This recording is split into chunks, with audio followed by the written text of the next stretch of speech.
Мамат Сабыров, резинке қатын, аңгеме. 45 жашқа келгенче Айт мырза 3 жыл үйлөнді. Биринчи жубайы менен сүйүшүп күйүшсө деле бир топ мезгил сүйлөшүп жүрүп, бири-бирин жактырып эле баш кошкон. Өзү жаман деле келин эмес эле. Ак көңүл, ала барман, бир гана айыбы басанаак болчу. Эчкидей сереңдеп, бир жерде тынч отура алчу эмес. Бирде апасыныкына кетип атканы, бирде эжесиникине кетип атканы. Балалуу болгондо токтолуп калаар деп Айт мырза көпкө чейин аны эркине коюп жүрдү. Бирок айтпай дебей, Сургутка сызып ийгенде чыдабай кетти. «Эй, мен сага эмне, эшиктин алдында жаткан итменби, же пол жууган тряпкамбы?» деген ачуусу келип. «Айтып кетпейсиңби? Айтканда жибербейт болчусуң да», деди анда келинчеги камырабай. «Мен деле сага жардам берейин деп атам да, бир кишинин тапканын карап отура бербей. Бирок Россияда деле кыйратып иштеген жок. 2 ай өтүп электе сууктан кыйналдым деп кайра келип калды. Жол кирени бирөөдөн карыздап кеткен экен. Аны төлөп бүткөнчө экөө кырды бычак болуп атышып, акыры ажырашып кетишти. Экинчи аялы менен кокусунан көчөдөн таанышып калды. Бул учурда Айт мырза шаарда иштеп жүргөн. Экөө анда-санда жолугушуп, кээде киного, кээде кафеге барып жүрүп эле, бир күн анын батиринде чогуу жашай башташты. Анан Айт мырза кайра айылга кетмекчи болгондо жаңы келинчеги дагы кошо жөнөдү. Бирок шаарда өскөн неме айылдын түйшүгүнө көнө албай, Айт мырзага кайра Бишкекке кетеле деп талап коюп, ал макул болбой койгон соң таксиге отурду дагы кете берди. Ошол бойдон Айт мырза көпкө чейин жалгыз жашап жүрдү. Бул жылдары жалгыздык ага көп деле сезилген жок. Жаш болчу, 2 күндөн биринде той, улам бир үйдө, улам бир айылда кыягын кыйкылдатып, ырдап чордоп жүрө берди. Той болгон сайын жаңы кыздар менен таанышып, бул шаттуу күндөр дегеле бүтпөчүдөй, биринен бири сулуу көрүнгөн жаш кыздардын катары деле суюлбачудай сезилчү. Үйлөнбөй, башыңды түйшүккө малбай эле ушинтип жашай берсе болот турбайбы деп ойлочу. Ушинтип жүрүп өмүрү кантип өткөнүн, жашы 40-тын кырына келип калганын байкабай калыптыр. Анан эсине келип, үй бүлө куруу жөнүндө ойлоно баштаганда, ушу кезге чейин сен теңдүүлөр 4-төн 5-тен балалуу болушту. Сен болсо дале коколой башың менен жүрөсүң деп кайра-кайра эскертип, тилдери тешилип жүргөн бир туугандары өз ара кеңеше калып, күйөөдөн чыккан бир келинди баласы менен кошо алып келип беришти. Анысы жоон жолпусунан келген албеттүү неме экен, бирок кыялы да ошого жараша чатак болуп чыкты. Жалгыз жашаганга, койгон буюму койгон ордунда жылбай турганына көнгөн Айт мырза, өгөй баласы анын синтезаторун баскылап, кыягын комузун сүйрөп жүргөнүн көргөндө чыдабай кетип тыйып, же колунан алып койсо, ошол замат келинчеги ач айкырыкты салып кирет. «Эмне, кармагандан комузуң бирденке болуп кетеби?» дейт аңкылдап. «Же бир баламды батырбай жатасыңбы? Өзүнүн үнү өзүнө билинбейби, же атайын эл уксун дейби?» Үйдүн ичинде эмес, сыртка чыгып алып кыйкырат. Айт мырзанын үйү дөңсөө жерде болгондуктан жубай экөөнүн уруш жаңжалын бүт айыл укчу болду. Бул көрүнүш дээрлик ар күн сайын кайталангандыктан Айт мырза үйүнө келгенден, аялы менен жүз көрүшкөндөн заарканып турчу. Үйүнөн безип, агаларыныкында, кээде досторунукунда түнөп жүрүп, бир күн ал аялы менен дагы ажырашып тынды. Эң азаптуу күндөр ошондон кийин башталды. Ажаан аялы кетип, кулагы тынч ала түшкөнү менен элден, атүгүл туугандарынан дагы обочолонуп калганын сезди. Өзү үй жыйнап, өзү кир жууйт, тамак ичсе ичип, болбосо ачка эле жатып калат. Баарынан жаманы, баарынан оору, эми үй бүлөлүк турмуш ага буйрубай калгандай. Мындан кийинки жашоосу жалгыз өтчүдөй туюлуп, кадимкидей чүнчүй түштү. Айт мырзанын 3 катын кетирген деген жаман атагы өзү жашаган шыбактыга гана эмес, башка айылдарга дагы угулуп, эч ким ага кыз бергиси, эрден чыгып келген же жесир калган келиндер болсо, ага тийип, жарым жыл, 1 жылда кайра төркүнүнө кетчү убактылуу катын болгулары келбей калды.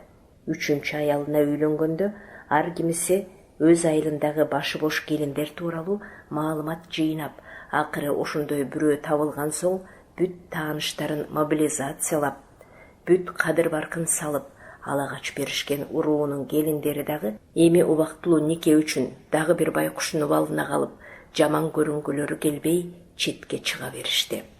Достору, тең туштары гана анда-санда чогула калганда бир чети тамашага салып, бир чети чындап Айт мырзанын маселесин талкуулап алышат. Мен бир жерден окудум, деди бир жолу Калмурат аттуу досу. Японияда азыр эркектердин көбү үйлөнбөй калышыптыр. Силикондон жасалган үйлөмө куурчак сатып алып эле ошону менен жашай беришет экен. Сен деле резинка катын сатып ал. Уруш жаңжал жок. Эрте келдиң, кеч келдиң деп мээ чакмай жок. Насос менен анда-санда желдеп эле жашай бересиң. Ха-ха-ха.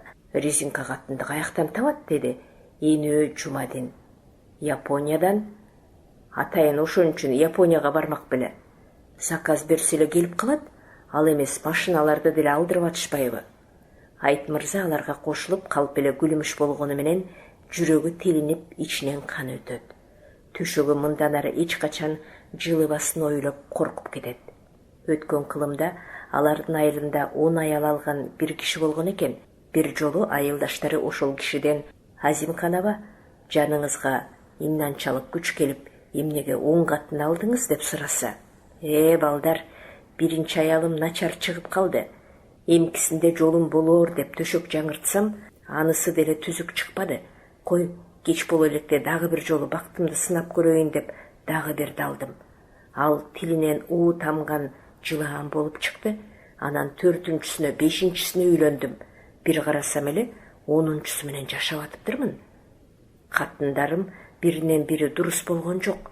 Бирөөнүн түрү суук болсо, биринин кыялы чатак. Бирөө уйкучу болсо, бирөө шалтурук. Айтор кынтыгы, кемчилиги жок катын болбойттура. Аны мурдараак билгенде көздү жуумп, биринчи аялым менен эле жашай бермекпин деген экен. Айт мырза дагы кээде басанаак болсо да биринчи аялым менен ажырашпай эле койбой деп өкүнүп кетет. Бир жээни эжесинин бой жеткен кызы: "Тайке, сизге өзүм келинчек таап берем" деп жүргөн. Айт мырза дагы анын айтканын эселек кыздын эркелегени жөн гана көңүл жубатаар сөз эмес, убада катары кабыл алып, чын эле бир күн жээни аны бирөө менен тааныштыраарына, анан аны менен баш кошуп жашап калаарына үмүт кылып жүргөн. Анан бир күн эле жээни Түркияга турмушка чыгып кеткенде, акыркы үмүтүнө суу себилгендей шалдая түштү. Той күнү бир аз кызуу болчу. Жээнин кучактап алып, эчкирип ыйлады. Анын бул ыйынан эжеси жөн гана мастыкты эмес, каңырык түтөгөндүктү, коркунучтуу бир чекке жетип, жардын кырына туруп калгандыкты, эгер бир чара көрбөсө, инисинен ажырап калаарын сезди. Сезди дагы абысындарына, тааныштарына чалып, эми өзү жашаган райондон жалгыз бой келин издей баштады. "Менин бир сиңдим бар", деди абысыны. "Бирок ал иниңизге жагар бекен?" "Жагат эле. Ага тандаганды ким коюптур?" "Кеванда эмес. Күлүмкан бир аз оорукчан. Кичинекей кезинде бир жакшына кыз эле. Анан 10 жашында өрүктөн жыгылып кеткен. Башы менен түшкөн экен. Ошондон кийин көп сүйлөбөй турган болуп калды. Эс тутуму да жакшы эмес. Кээ бир нерселерди эстейт, кээ бир нерселерди эстей албайт. Мейли жолугуп сүйлөшүп көрсүнчү, адреси кандай?" Ал издеп келген кыз ушул экенин Айт мырза бир көргөндө эле билди. Кийими жүдөө, башына эркек балдардын петушогун кийип алыптыр. Байкуштун акылы тайкыраак экени кебетесинен эле байкалып турат. Ал тааныша турган кыз жоош, ким сөз экенин эжеси күн мурунтан эскерткен. Бирок мынчалык деңгээлде келе суу деп ойлогон эмес эле. Мынчалык келгенден кийин байкуштун шагын сындырбайын деп калп эле атын, телефонун сурады. Тиги кыз дагы анын номерун сурап, Айт мырза айтаар замат өзүнүн телефонуна жазып алды. Анан бирөөлөрдөн көргөнбү, номердин тушуна жүрөкчө коюп койду. "Бар, өзүң кете бер дегенге болбойт го. Үйүнө чейин узатып коеюн" деп ойлоду Айт мырза. Үйгө жеткенде кыз ичкери кириңиз деди. Оюнда эч нерсе жок. Көнгөн сөзүн эле айтып койду окшойт. Айтмырза макул болуп үйгө кирди. Кыязы кыздын туугандары күн мурун даярданып отурушкан окшойт. Заматта дасторкон жазылып тамак келди. Баса эртең Күлүмкандын туулган күнү деди апасы кокусунан эстей калган киши болуп. Кой, эртең келип койбосом уят го деп ойлоду Айтмырза ичинен. Эртең келейин дагы ошону менен качып жоголоюн. Эртеси түш ченде экөө Күлүмкандын үйүнө жакын жердеги дүкөнүн ичинде турушту. Шампунь алып берейинби? Деп сурады Айтмырза. Менин чачым жок да. Айтмырза караса, чын эле тасырайып кыздын чачы жок экен. Анда бетке сүйкөөчү крем алып берейинби? Кыз баш ийкеди. Ал бул жолу кызды үйүнө узатып келгенде ата-энеси анын туулган күнүнө карата дасторкон жайып коюшкан экен. Аларды минтип убара тартканын көргөндө Айтмырза кирбей, даам ооз тийбей кеткенден уялды. Ал күнү шаң көпкө созулду. Төрдө сый көрүп отурган Айтмырза эми артка жол жок экенине көзү жетти. Эртеси күнү ал кыздын үйүнө дагы келди. Бул жолу эжеси экөө келишти. Макул десеңер, кызыңарды алып кетсек деди эжеси. Каада салтын кийин жасай берербиз. Кыздын ата-энеси ушул күндү, ушул сөздү өмүр бою күтүп жүрүшкөндөй бири-бирин карап калышты. Ушундай татынакай, акыл эси ордунда жигит кантип биздин келесоо кызыбызга үйлөнгөн жатат деген таң калуу ошол эле учурда эртеңки күнгө санаркоо байкалып турду алардын көз карашынан. Мына 5 жыл болду экөөнүн чогуу түтүн булаткандарына. Эртең менен Айтмырза жумушуна кетип баратып, тоокторго жем чач, койлорго чөп сал деп эмне жумуш дайындап кетсе, келинчеги баарын аткарат. Бирок өзү билип, өз демилгеси менен эчтеме кыла албайт. Колдон жем жеп көнгөн балапандай оозун ачып, көзүн жалдыратып отура берет. Алгачкы жылдары көп билинген эмес. Тескерисинче анын бул байкуштугунун өзүндө зор бакыт катылып жаткандай сезилчү. Кеп сөзү жок. Жаңы кийим алып бер, тигини жейм, муну жейм дебейт.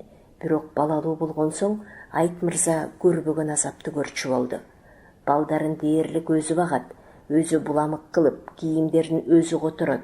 Келинчеги күн сууп кетсе, балдарын жылуулап кийинткенге акылы жетпейт. Бирөө сөзсүз кийинт деп айтып турушу керек.